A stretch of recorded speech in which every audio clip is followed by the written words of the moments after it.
Second number question देखो पहले। Second number question क्या है वो समझने का प्रयास हम लोग करेंगे, ठीक है, अच्छे तरीके से समझेंगे। पहले सेकंड नंबर क्वेश्चन आप लिख लो अच्छे तरीके से, एक बार पढ़ लो अच्छे तरीके से कम एक बार खुद से पढ़ लो, इतना सा काम करो। उसके बाद हम आगे आपसे बातचीत करेंगे, ठीक है, बड़ी बातचीत करेंगे, ठीक है हम भैया जी बड़ी बातचीत आपसे करने वाले हैं। यहां देखो समझना कोई एक वायर है, ठीक है, एक वायर ले लिए जो किस आकार का है भैया, उसका शेप जो है ना स्क्वायर है, ठीक है, एक स्क्वायर के आकार का हम वायर ले रहे हैं, ठीक, एक वायर लिए जो कि स्क्वायर के शेप में, ओके, ये स्क्वायर के शेप में एक वायर ले लिए। इसका प्रमाण क्या है, इसका साइड जो है 10 सेंटीमीटर दिया हुआ है, साइड आपका 10 सेंटीमीटर दिया हुआ है।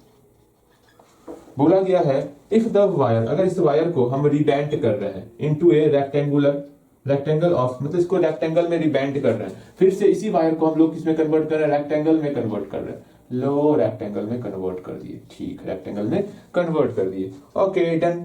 उस कंडीशन में इसका लेंथ जो है 12 सेंटीमीटर है, इसका लेंथ कितना है 12 सेंटीमीटर है। यहाँ तो ए का वैल्यू हमको दिया हुआ है, यहाँ एल का वैल्यू दिया हुआ है। अगेन फिर बोला गया फाइंड इट्स ब्रेथ, इसका हमको ब्रेथ बताना है। अच्छा हमको बी का वैल्यू बताना है, हम तो बता देंगे, इसमें क्या दिक्कत है, तो बनाओ ना फिर क्या दिक्कत है, बनाओ इसको आप जल्दी से, आप बना सकते हो ना, प्रयास तो कर सकते हो। देखो मैं यूं मजाक नहीं कर रहा हूं, अगर बन जाएगा तो बनाना है, इससे ज्यादा और हम खुश होने वाले कि हाँ चलो मेरे बिना आप बना रहे हो, कम से कम हम आपको इस काबिल बना दिए कि कम से कम प्रयास तो कर सकते हो। अगर ऐसा मन में चल रहा है कि हम इसको बना सकते हैं तो बना सकते हो, बिल्कुल प्रयास करो, गलतियां होंगी तो होंगी, ठीक है, अगर प्रयास करना चाहोगे तो कर सकते हो प्रयास, वरना हम हिंट्स दे रहे हैं, ध्यान से मेरी बातों को सुन लेना, अगर बनेगा तो बनाने का प्रयास करना है। यहां तक पहले आप क्वेश्चन को समझो, एक बार फिर से पढ़ के यहां से यहां तक पढ़ो, और जो हम बोले क्या वो समझ में आया कि नहीं आया, यहां से लेकर यहां तक पढ़ के अपने आप में विचार करने का प्रयास करो। आपका समय स्टार्ट होता है अब, बनाओ, बनाना क्या समझो, समझ लिए होगे।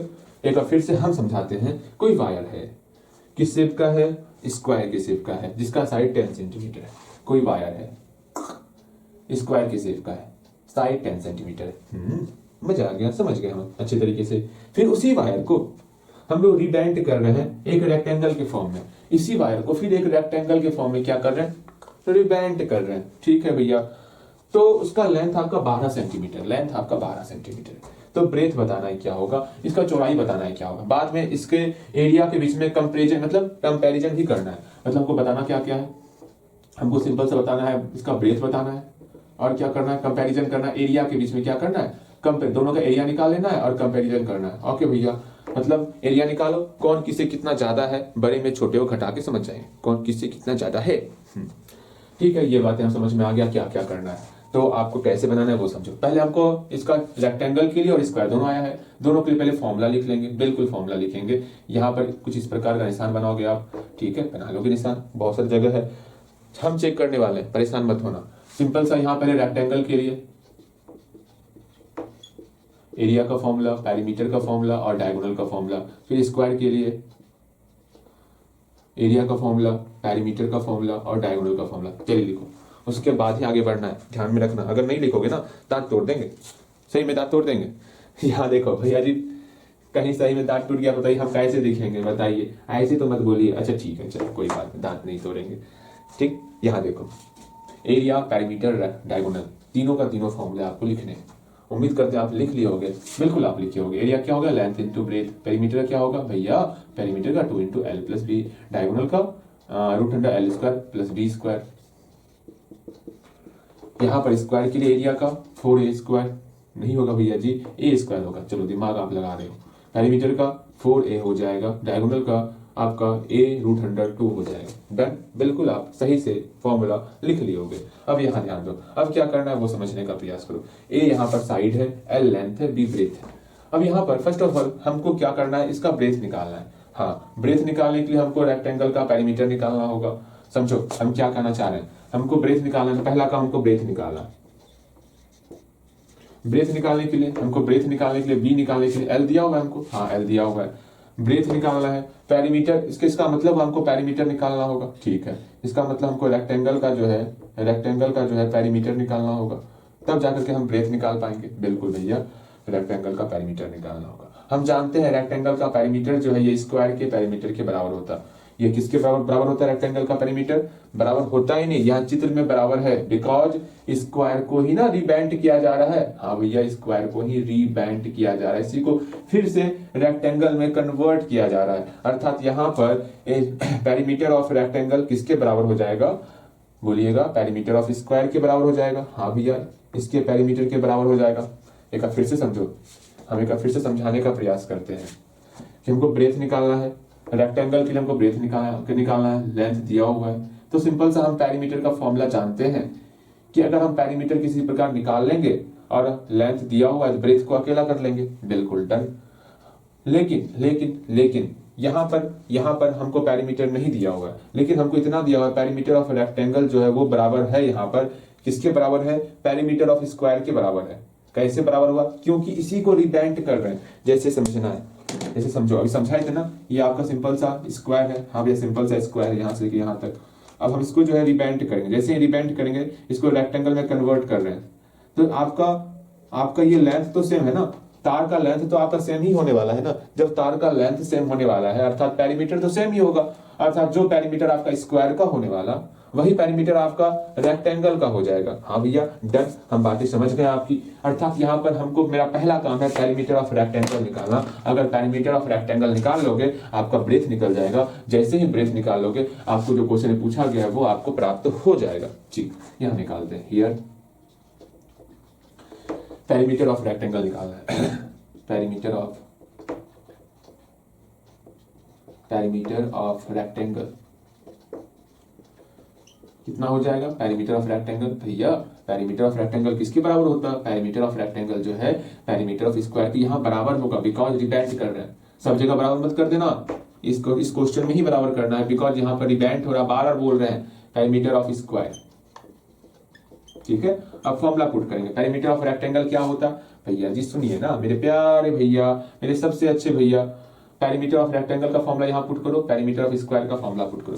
क्या आपको पेरीमीटर ऑफ रेक्टेंगल यहाँ पर दिया हुआ है? नहीं दिया हुआ, नहीं दिया हमको। जब हमको वैल्यू नहीं दिया हुआ है तो हम फॉर्मूले के पास जाएंगे। ध्यान से समझो, अगर हमको हमारे प्रश्न में वैल्यू नहीं दिया हुआ रहेगा, ठीक है, वैल्यू नहीं दिया हुआ रहेगा तो सिंपल सा हम फॉर्मूले के पीछे जाएंगे। चलो हम फॉर्मूले में क्या कहा गया फॉर्मूले को देखेंगे। ठीक है, ये बात समझना, क्या पेरीमीटर ऑफ रेक्टेंगल हमारे प्यारे से प्रश्न में दिया हुआ है? नहीं दिया हुआ है, तो सिंपल सा हम फॉर्मूले के पीछे चल जाएंगे। रेक्टेंगल का पेरीमीटर क्या है? 2 × L + D। चलिए समझ में आ गया, बराबर का बराबर। क्या पेरीमीटर ऑफ स्क्वायर हमको दिया हुआ है? भैया पेरीमीटर ऑफ स्क्वायर नहीं दिया हुआ है, तो हम लोग अपने फॉर्मूले की शरण में जाएंगे। फॉर्मूले में क्या दिया? पेरीमीटर ऑफ स्क्वायर 4a दिया हुआ है, यहाँ 4a लिखेंगे। यहां तक अगर समझ में आ गया तो बहुत बहुत बहुत अच्छी बात है। यहां तक पहले अपने मन से आ जाओ, फिर आगे बढ़ना है आपको। पहले यहां तक अपने मन से आओ, बिना हिंट्स लिए। गलतियां होंगी, होने दो, लेकिन यहां तक अपने मन से आ पाओ जल्दी से। उम्मीद करते यहां तक आप अपने मन से पहुंचे होगे। गलती हो गया हो कहीं एक आध दो जगह, अब उसको ठीक कर लो देख करके। देख के पहुंचोगे फिर समझ में आएगा नहीं, अपने मन से बनाओगे तभी समझ में आने वाला है। हम बार बार बोल रहे हैं, ठीक है। जितना ही समझ में आता है आपको, यही 2 फिगर समझ में आ रहा है ना अपने मन से, क्या होगा? हूबहू नहीं बनाओगे, कुछ और लिख लोगे अपने मन से, वो हमें मंजूर है। लेकिन हाँ, अपने मन से बनाओगे। ये मेंसुरेशन मन से बनाने वाला चैप्टर है। मेंसुरेशन मतलब इसे मन छिपा हुआ है। भैया जी मन नहीं, मैन छिपा हुआ है। आपने ध्यान से सुना नहीं, मैंने कहा मन छिपा हुआ है, बस मन छिपा हुआ है, मन से बनाओ बस, और कुछ नहीं। ठीक है, चलिए बनाओ। भैया जी हाँ ठीक है, हम मन से ही बनाएंगे। लेकिन सही मायने भैया जी कुछ और था। अरे हाँ मान रहे हैं कुछ और था, लेकिन आपको यहाँ पर बस यूं ही मैं कह रहा हूँ, इसको यूं नहीं कर रहा हूँ, सीरियस कह रहा हूँ। इसको मन से बनाओगे जल्दी से, यहाँ तक बनाओ। बन क्या होगा? बिल्कुल बिल्कुल बिल्कुल बन गया होगा। यहाँ देखो, अब यहाँ क्या करना है समझो। अब इसके बाद यहाँ तक आप पहुंच गए होगे और यहाँ सोचोगे भैया एल का मान दिया हुआ है क्या? है, एल का मान दिया हुआ है। ए का मान दिया हुआ है क्या? बिल्कुल ए का मान दिया हुआ है। ए और एल दिया हुआ है तो बी को अकेला करना है। यहाँ से आपका काम है बी को अकेला करना, ये आप खुद करोगे। एल का वैल्यू पुट करोगे 12 सेंटीमीटर, ए का वैल्यू 10 सेंटीमीटर पुट करोगे और यहाँ से आप बी का वैल्यू खुद से अकेला करोगे। जैसे ही बी अकेला हो जाएगा आपका पहला काम कंप्लीट। फिर आगे बोला गया है कि एरिया के बीच में आपको ये बताना कौन कितना ज्यादा है, इसका मतलब दोनों का एरिया निकालना होगा। तो एरिया ऑफ रेक्टेंगल आप निकालोगे, ठीक है, ये आप निकालोगे एरिया ऑफ रेक्टेंगल। फिर आप एरिया ऑफ स्क्वायर भी निकालोगे।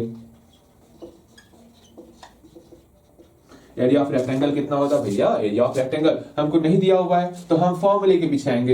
एरिया ऑफ रेक्टेंगल कहाँ है, कहाँ है, कहाँ है, कहाँ है? यहाँ है रेक्टेंगल। एरिया कहाँ है, कहाँ है, कहाँ है? एरिया यहाँ है। एरिया एरिया हमारा लेंथ इंटू ब्रेथ होता है, तो area of rectangle length into breadth हो जाएगा। एरिया ऑफ स्क्वायर की बात करेंगे, कहां पे है एरिया ऑफ स्क्वायर? यहाँ पे ए स्क्वायर। तो सिंपल से एरिया ऑफ स्क्वायर हम ए स्क्वायर पुट करेंगे, यहाँ पर वैल्यू आप खुद निकालोगे, बनाओगे। बनना चाहिए इस बार, दिमाग खुद लगाओगे आप, मजाक नहीं करना है भैया के साथ, बनाओ। हम आपके लिए इंतजार कर रहे हैं, इंतजार हो रहा है आपका। हो गया बिल्कुल, आप यहां तक बना लिए होगे और हमारा इंतजार खत्म कर दिए होगे। भैया जी आपको पता नहीं है क्या, आपका इंतजार खत्म हो चुका है, हम वीडियो रोक लिए थे। ठीक, यहाँ देखो, आप समझना है आपको, ठीक है। और उम्मीद करेंगे बेहतर तरीके से आप सही सही बनाए होंगे। गलती भी बना होगा, हम उस पर नाराज बिल्कुल नहीं होने वाले, और ज्यादा प्रसन्नचित्त होकर के आपका स्वागत ही करने वाले हैं, बिकॉज आप मेहनत की हो, ठीक है। और हम मेहनत का कद्र करते, ये बात समझना। भले ही गलतियां बनी हो उससे हमको मतलब नहीं है, अगर मेहनत करोगे, रिस्पेक्ट बहुत बहुत बहुत ज्यादा मेरे मन में होता है जो मेहनत करता है सामने वाला, ठीक है, चाहे आप हो या कोई और हो। अगर मेहनत करोगे, अति प्रसन्नता की सीमा को हम पार कर देते हैं। यहाँ देखो, अब यहाँ पर सिंपल सा हम बारी बारी से क्या करने वाले, लेंथ पुट करेंगे, ब्रेथ मतलब जो वैल्यू दिया हुआ है उसका वैल्यू यहाँ पर पुट करने वाले। लेंथ कितना दिया हुआ, 12 दिया हुआ, 12 पुट कर लेंगे। बी दिया हुआ, ना ही दिया हुआ है। ए दिया हुआ है, हाँ ए यहाँ दिया हुआ 10, तो ए की जगह 10 पुट करेंगे। इसको सॉल्व करेंगे। भैया जी सॉल्व हमको करना है का? बिल्कुल आपको सॉल्व करना है। बिल्कुल आपको सॉल्व नहीं, हम सॉल्व करेंगे, ध्यान से यहाँ समझोगे। पहले 2 से मल्टीप्लाई, 12 दूनी 24 प्लस 2 भी हो गया, बिल्कुल। अगर यहाँ पे 40 हो गया, इसको सॉल्व कैसे किया होगा आप? पहले प्लस वाले को बराबर किधर भेजेंगे? अभी तो यही सॉल्व करवा रहे हैं बच्चे लोग का। उम्मीद करते यहाँ आपका इक्वेशन सही से सॉल्व हुआ होगा। अब सिंपल सा क्या करना है भैया, सुनिए ना, इस 24 को बराबर किधर भेजेंगे? यहाँ 2b इक्वल टू, पहले सुनो, आपको पहला काम सुनो, ध्यान से समझो बनाने का तरीका क्या होता है। पहले यहाँ मल्टीप्लाई करने में कहीं कोई डाउट नहीं, कुछ डाउट नहीं। अब यहाँ हमको b को अकेला करना है। पहले प्लस वाले को हम भेजना चाहते उधर ना, पहले हम सिर्फ और सिर्फ 24 को छोड़ करके बाकी सबको उतारेंगे। 2b है, 2b को लिख लिए, बराबर का बराबर, ठीक है, 40 का 40 से लिख लिए। क्योंकि 24 को बराबर के इधर लाएंगे, ये प्लस से आपका माइनस में कन्वर्ट हो जाएगा। बहुत अच्छे, फिर सॉल्व करेंगे तब भेजना है। तो यहाँ पर यार 2b इक्वल टू 40 में 24 घटाएंगे, कितना हो जाएगा? 6 यहाँ हो गया, यहाँ पर 16 हो गया। बहुत अच्छे। अब यहाँ पर हमको b को अकेला करना है, तो 2 को छोड़ करके बाकी सबको पहले उतार लो। ठीक, उतार लेते हैं। 2 को छोड़ करके क्या है, b है, b लिख लिए, बराबर है, बराबर लिखिए, 16 है, 16 लिख लिए। ठीक है, अब 2 को बराबर के उधर भेजेंगे, 2 यहाँ मल्टीप्लाई के रूप में है, बराबर की इधर आएगा तो डिवाइड में कन्वर्ट हो जाएगा। यहाँ पे इसको सॉल्व किए, मेरा 8 हो गया, अर्थात मेरा ब्रेथ जो है वो 8 निकल गया। 8 कितना है, मीटर या सेंटीमीटर? सेंटीमीटर है, तो यहाँ पर सेंटीमीटर निकल गया ब्रेथ। अब बारी बारी से लेंथ दिया हुआ है रेक्टेंगल का, ब्रेथ दिया हुआ यहाँ पर आप पुट किए होगे, नहीं बनाए हो, सही कह रहे हैं, पता चल गया ना? अगर छापे हो क्या करेंगे, ठीक। यहाँ देखो जी, ये क्या था, मतलब ऊपर वाले भगवान ही जाने क्या होगा आपके साथ अभी अगर नहीं बनाओगे सही से। तो 12 गुना बी का वैल्यू 8 है ना, 8 कर दिए, 96 metre square, centimetre square, centimetre square. ठीक, ए स्क्वायर, ए का वैल्यू कितना है, 10 ना, हाँ 10 का स्क्वायर करेंगे कितना हो जाएगा, 100 सेंटीमीटर स्क्वायर। अरे रे, भले ही पेरीमीटर सेम हो, कोई जरूरी नहीं है कि एरिया भी सेम होता है। ये बात समझ में आई? हाँ, पेरीमीटर सेम था दोनों का ना, फिर भी देखो एरिया हल्का सा डिफरेंस हुआ एरिया में, ये समझ के चलना, ठीक है। यहाँ पर किसका सबसे ज्यादा एरिया होगा, मतलब आपके सामने 2 तरह का पिज्जा आया है भैया जानते हैं, एक पिज्जा आया, समझिएगा, एक पिज्जा आया इस प्रकार का रेक्टेंगुलर, मतलब इस प्रकार का एक पिज्जा आया, एक पिज्जा जो है ना इस प्रकार का आया, मतलब इस प्रकार का। कैसा भैया समझाते हैं, एक ऐसा स्क्वायर में आ गया पिज्जा हमारे सामने, पिज्जा जो खाते हैं हम लोग, एक आया आपका रेक्टेंगल के फॉर्म में आया, दोनों का ये सेम था, दोनों का पेरीमीटर सेम था। अब कैसे जानेंगे किसमें ज्यादा पिज्जा है? तुरंत आयु से झगड़ा तो करना है ना। आप दोनों के पास आ गया है पिज्जा, आ गया है आपके पास और आपके भाई के पास। आप सोचोगे अच्छा पहले इसको बनाओ फिर हम बातचीत करते हैं, ठीक है, कि पहले बातचीत ही कर ले। भैया जी बातचीत क्यों करना, पहले आपको पिज्जा के बारे में बताइए, हम जानेंगे तब ना आयु से झगड़ा करेंगे। अच्छा झगड़ा भी करना होता है, यहाँ देखो तब समझ ही लो। यहाँ देख लो, ऐसे हमारे पास 2 तरह का पिज्जा है, एक है आपका ये पिज्जा हो गया, हाँ जी, जो कि आपका स्क्वायर के साइज का है, इसी को पिज्जा मानो ना, इसको पिज्जा मान रहे हैं। ये आपका स्क्वायर के साइज का पिज्जा है, ये आपका रेक्टेंगुलर के साइज का पिज्जा है, लेकिन दोनों जो है आपका जिसका पेरीमीटर दोनों का सेम है। पेरीमीटर समझ में आ रहा? नहीं समझ में आ रहा? पेरीमीटर का मतलब हुआ यहां से लेके यहां तक का लेंथ जो है दोनों का सेम है। अब आपको पता है कि पेरीमीटर सेम है दोनों का, किसमें अधिक पिज्जा होगा? जिसका अधिक क्षेत्रफल उसमें अधिक पिज्जा होगा। तो हम निकालेंगे क्षेत्रफल, तो हम लोग जो है स्क्वायर का क्षेत्रफल निकाले 100 सेंटीमीटर स्क्वायर निकल गया, और रेक्टेंगल का क्षेत्रफल निकाले तो 96 सेंटीमीटर स्क्वायर निकल गया। तुरंत आप जो है स्क्वायर वाले पिज्जे को अपने पास रख लोगे। अर्थात यहाँ स्क्वायर वाले पिज्जा को ही अपने पास क्यों रख रहे हो? क्योंकि उसका जो है एरिया ऑफ स्क्वायर बहुत ज्यादा हो रहा है, उसमें ज्यादा मात्रा में पिज्जा है। भैया जी हम तो पिज्जा ना खाए हैं, लेकिन खाए भी होंगे, लेकिन ये बात जान ली, अगर स्क्वायर पेरीमीटर सेम है तो स्क्वायर वाले का एरिया ज्यादा हो रहा है। ठीक है, ये बात समझ में आ गई? बिल्कुल समझ में आ गई। कितना ज्यादा है तो वो लिखते हैं, तो यहां लिखेंगे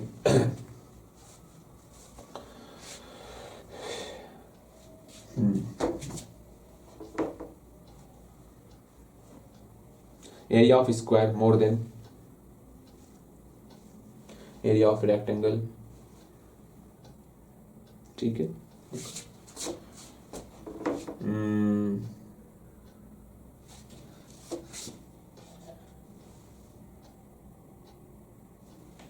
लंबा लैंग्वेज हो जाएगा ना, area of square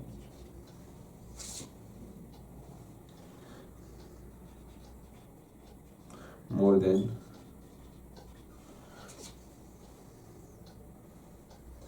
area of rectangle is कितना अधिक है? तो सिंपल सा 100 में 96 को घटा देंगे। भैया इतना शांत कैसे हो गया? कितना अच्छा लग रहा है ना, 4 सेंटीमीटर स्क्वायर। बहुत दिखा ही नहीं आपको हम लिखे इतना मेहनत से? नहीं, ये नहीं हो सकता, हम मेहनत किए हैं। पीछे चलो, पीछे चलो, दिखना चाहिए आपको। अब दिख गया? हाँ दिख गया, थोड़ा सा भी दिखा ना, बहुत हो गया। इतना ही आपके लिए काफी है। चलो यहाँ ध्यान दो, किस प्रकार लिखिए वो समझ में आ गया, बिल्कुल आपको समझ में आ गया होगा। अब यहाँ पर 1 और 2 नंबर क्वेश्चन कंप्लीट हुआ।